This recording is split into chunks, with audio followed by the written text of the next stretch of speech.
Good day everyone and welcome to my YouTube channel Good Day with Andrei.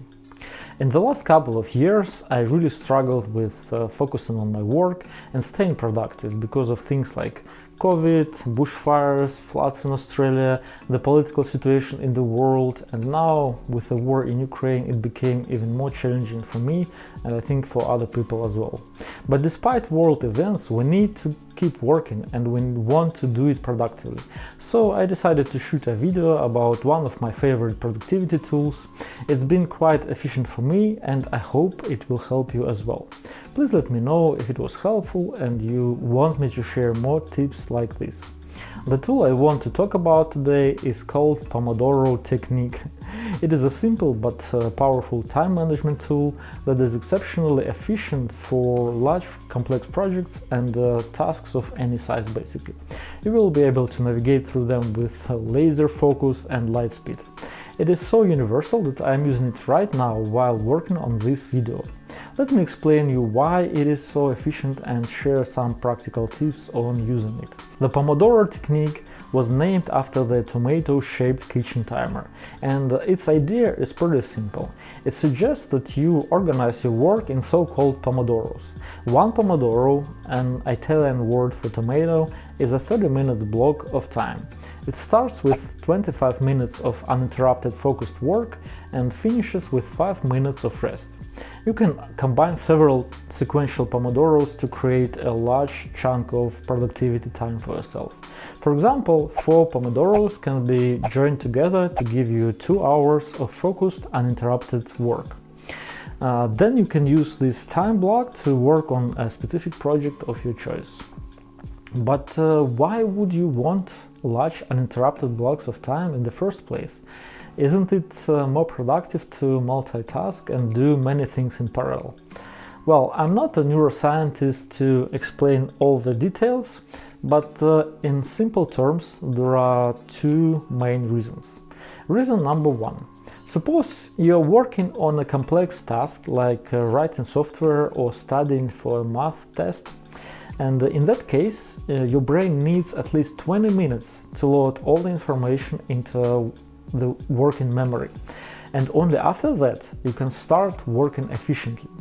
Suppose you are distracted during that 20 minutes by switching to another task, answering an instant message or just checking your email.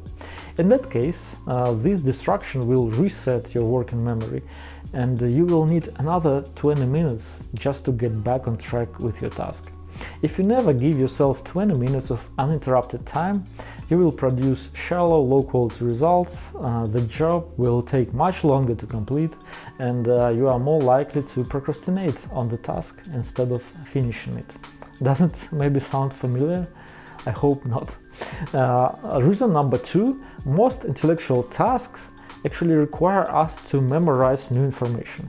For example, you need to remember facts and formulas when preparing for a math test, and you need to remember project structure and dependencies when programming some software. And actually for software you need to remember much more than that. But what happens inside your brain when you need to remember something? Well, memorizing is similar to cementing a footpath. The cement of the new information needs time to solidify. Suppose you don't give it enough time to solidify by allowing distractions like smartphone notifications to literally walk on the freshly cemented footpath of new information. In that case, your knowledge structure will be messy and unreliable, and you will need to spend more time again and again to relearn the information and fix your broken knowledge footpaths. Not only it is annoying, but it is also crippling your productivity.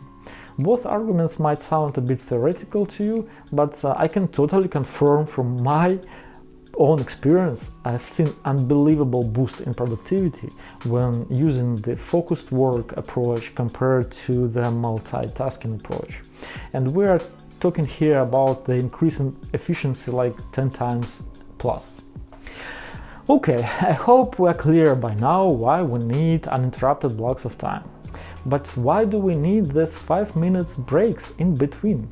Don't they just distract us in the middle of productivity work? Well, there are a couple of things to mention about that breaks. First thing, we are not supposed to use these blocks to switch to other tasks or check your smartphone notifications. You need to keep your brain as idle as possible. For example, you can do a couple of exercises, stretch your back, look outside the window, or just go to the toilet if you need to do so. And second thing, the brain needs this idle time to process and rearrange the information loaded during the last 25 minutes of work. More importantly, it will produce new ideas for the problems you're trying to solve. It's the idle time, not the working time, when we actually get those aha moments. If you don't give yourself that idle time, you will miss information, miss innovative ideas that can help you be more productive.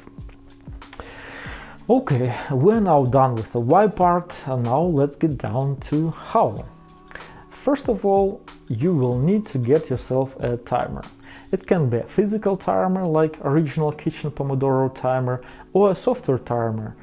If you plan to work on your computer, it is more convenient to find an app that will run on your computer. It doesn't matter which one you get, as long as you like it.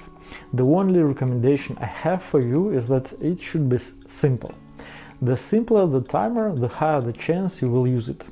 I would avoid complex Pomodoro timers with many features like integration with task managers, calendars, or whatever, something like this. My personal timer of choice on Mac is Timer RH. It used to be called Red Hat Timer, and it had a funny red kettle logo that I actually loved, but they removed it in the last version and I miss it. Please bring it back if you listen to this video. The application is not entirely free. It allows you to run 10 timers a day for free, then you need to pay. But I like it so much that I don't mind paying.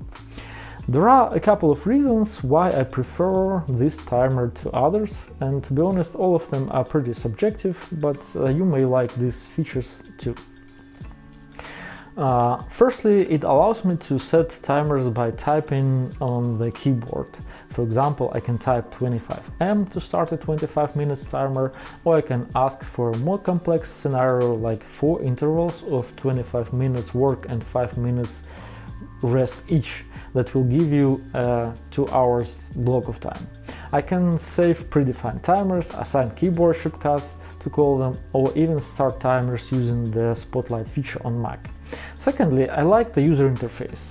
With large numbers and different colors, I actually enjoy it. Other timers just looked a bit more boring to me. Finally, I like the alarm sound. It is so nasty that it's almost impossible to ignore. Just listen to how crazy it is.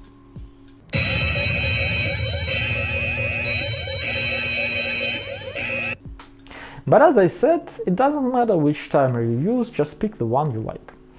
Once you have decided on your timer, you can follow these steps to Pomodorize your work. Step 1. Decide on what exactly you want to work on. You will spend time more efficiently if you have a clearly defined action plan.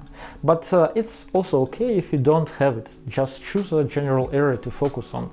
I have successfully used the Pomodoro technique for very specific tasks and for obscure projects. If I didn't have a plan of attack, I just used a couple of first Pomodoros to collect more information on the topic and to create a list of more specific actions for myself. Step 2. Book a block of time in your calendar. Ideally 2 hours, but you can also book less if your schedule does not allow to do that. Booking time in the calendar increases your level of commitment and helps you be more organized. In a corporate environment, it might also protect their time from meetings, but I understand that it's not always possible, so just be flexible with that. Step number 3. Remove all possible distractions. Find a quiet place, hide your smartphone somewhere you can't see it, turn messengers off, disable all possible notifications, and disable notifications must also hide the count of unread messages in that red circle in your toolbar. The count of unread messages is the worst evil possible because it disturbs your brain each time you see it. Also, I usually put my headphones on and play some deep focus music from Spotify. Step 4. Launch your timer and start working. If you can't begin the activity that you planned, just give yourself some time to sit quietly and think about it. Resist the temptation of doing something else instead. You will get bored pretty quickly, and since you don't have anything else to do, you will naturally start working on the task you planned. And in just 5 minutes, you will find yourself completely engaged in the process. Step 5. Do not forget that breaks. As I already mentioned before, resist the temptation to check your messages and emails. It's much better to do a couple of physical exercises instead, or just sit quietly. And that's basically it, but there is a bonus tip from me.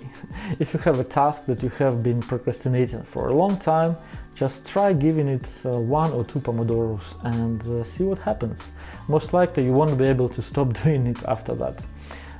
This technique helps unblocking projects you've been procrastinating on for a long time, and I can say it really works. Finally, a book recommendation on the topic: check out The Deep Work by Cal Newport. It will give you more information and tools for productive work. I hope my video was helpful. Do not forget to hit that like button and subscribe to my channel for more tips like that. If you have any questions, please leave them in the comments below, and I will do my best to answer them. Goodbye everyone, stay happy and productive.